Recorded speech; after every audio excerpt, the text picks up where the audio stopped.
Hey, today I want to have a chat about an artist who is at the top of his game. He's at the top of the charts. He's at the top of pretty much everything right now. We all know Ed Sheeran. So I've just been following the journey as he's released his new album over the last couple of weeks. Been following that for a couple of months now with the singles leading out, and I'm just astonished at the way that he's done it. I think it's brilliant, and I think it's something that we as independent artists, upcoming, trying to build our audience, trying to build our fan base, could and should follow these things that Ed Sheeran's done. So we're going to jump into his YouTube channel specifically today and see what he's done there, see what sort of content he's posting around his new record, his new singles, and it's mind-blowing. It's absolutely amazing what he's done, but at the same time, it's also so achievable, and it's something we could do as artists as well. So let's dive into Ed Sheeran's YouTube channel.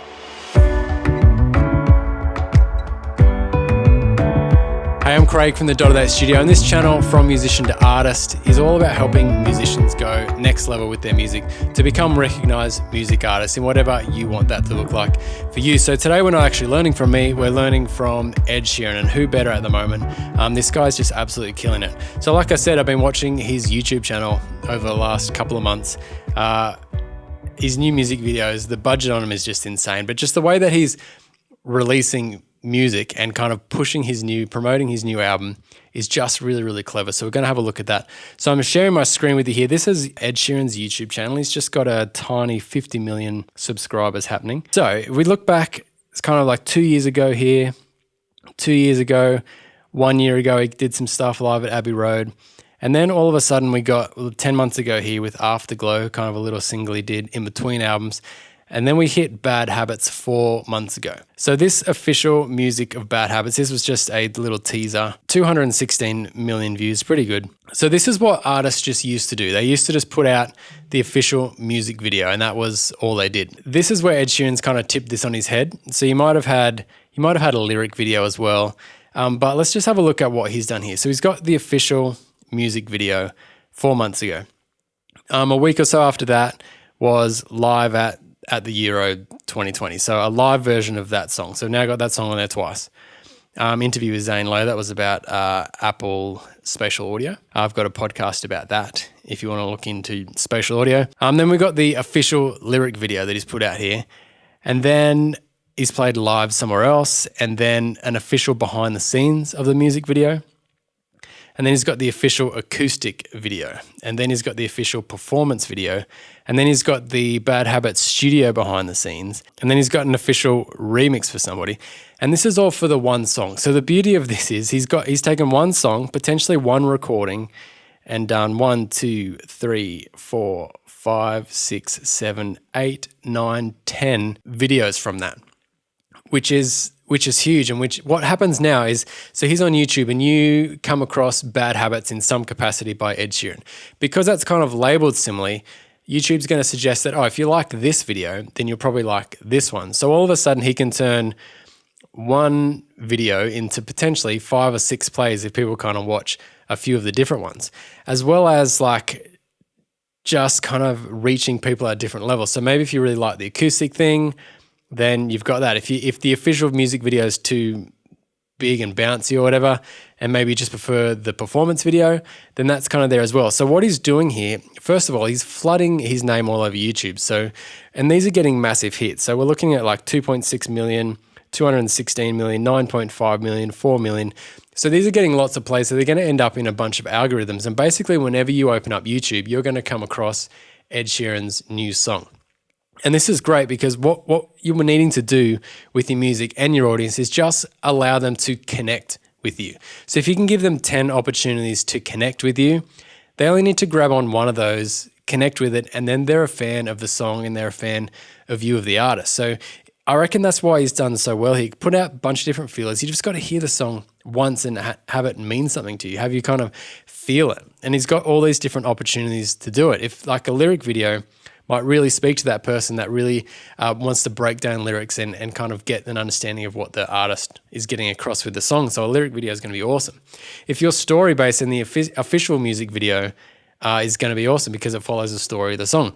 If you like playing Ed Sheeran at the pub and you're like an artist that likes covering Ed Sheeran, those acoustic videos to hear how he strips it back is going to connect with you, and so on and so on. So he's just created 10 videos out of one song. So I think for you as an artist, you could do that as well without having to re-record a bunch of things. If your song has lots of big production, you might be able to strip that back to the main element, whatever's doing those initial chords and your melody, and then you've got an acoustic version of your song without necessarily having to re-record that.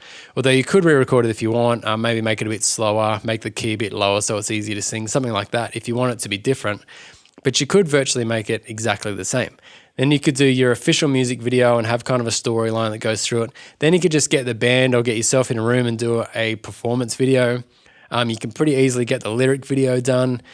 So you can kind of do this as well with your song. Just make one instance of your song and then spread it out and just give people more and more ways to find it and connect with it rather than just chucking it out there and it being done. So we look on, this is a pattern, and this is what I loved about it, because when I first saw Bad Habits come, like, wow, he's really flogging this song.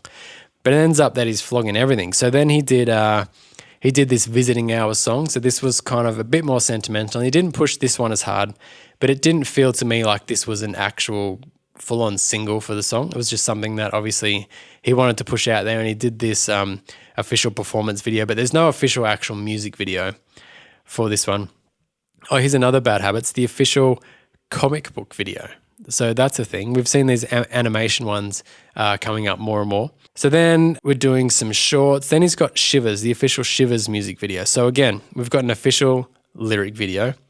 We've got a live at this place. We've got a official behind the scenes, official performance, live at the Graham Norton, an official acoustic. So he's done the same thing with his next single, all this content out to again promote it. And now we've got 2 songs and like 18, 20 pieces of content around that song that can then be found and searched and connected with on YouTube, which is incredible. And then he's obviously done a partnership here with YouTube and Shorts to kind of promote their new thing they're doing on YouTube. So it's kind of flooded that a bit. And then boom, the album comes out. And I love this. Look at that section there. So that is just official lyric videos for every single song on the album that's on YouTube. So these have been out a week, and some of these have got 1 million hits on it. Even though it's on Spotify, and that's probably where most of the people are listening to it, the fact that he's got it here on YouTube and someone can just chuck it in a playlist and just spin those songs over, official lyric video. They could sit there and watch it all, or they could just put it on in the background. But again, you've got content and you've got your name here. And if you watch Ed Sheeran Overpass Graffiti, it's going to then suggest that maybe you also want to watch Ed Sheeran, the Joker and the Queen. So YouTube is actually going into bat for you in the way that their algorithm works, because you've got some content up there, or you've flooded your content up there. You've got keywords that are matching in each video, which is going to kind of spike that algorithm and put your stuff, put your music in front of fans that are already watching it. So smart. And what about the branding here? Like it's pretty obvious that this is all from the same album. So when someone's going through this in 2 years at his next album, they can go back and go, oh, well, that's obviously when he released that album. The branding is super, super strong. And then, so a week ago, he's put out Overpass Graffiti official music video. A couple of days later, he's got a behind the scenes of that video. So I can bet in the next couple of days, we're going to see an official acoustic video. We're going to see an official performance video. We're going to see him perform that song live at a bunch of different venues. We're probably going to see some sort of animation. We're going to see behind the scenes in the studio. We're going to see all those other things as he pushes this single out. So I don't think it's good enough anymore just to chuck a post up and say, new album's out on Friday, and then another one on Friday saying, new album's out now, go listen, and we're done. I think you got to kind of keep pushing out there. And I reckon what Ed Sheeran's done here with video content is the absolute best way to do it, because it's so engaging and it just has a greater chance of connecting. And that's what we want to do. We just want people to connect with our song.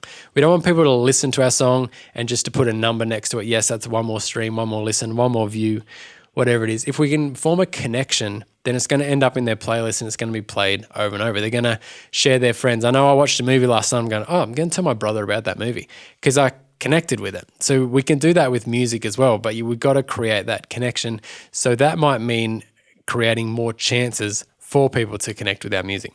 So go through yourself and have a look through Ed Sheeran's, and a lot of the big guys are the same now. I know Dua Lipa did a similar thing with her latest album that came out early last year, I think.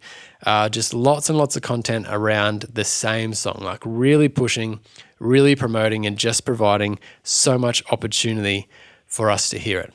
So that's all I had this week. I hope that kind of inspires you and just maybe spark some thought on you. What can I do to actually give this a bit more legs?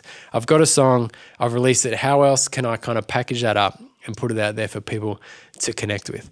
So I'm doing short episodes every week, 15 to 20 minutes. Make sure you do subscribe. I've got some interviews coming up. I actually interviewed this guy the other day, Sam Holland, who's an absolute legend. So he's going to talk to us about content creation and a couple other things around just building your audience and stuff. That was a super, super good interview. So subscribe to make sure that ends up in your home screen when you open up YouTube. Make some music this week, and we will talk again soon.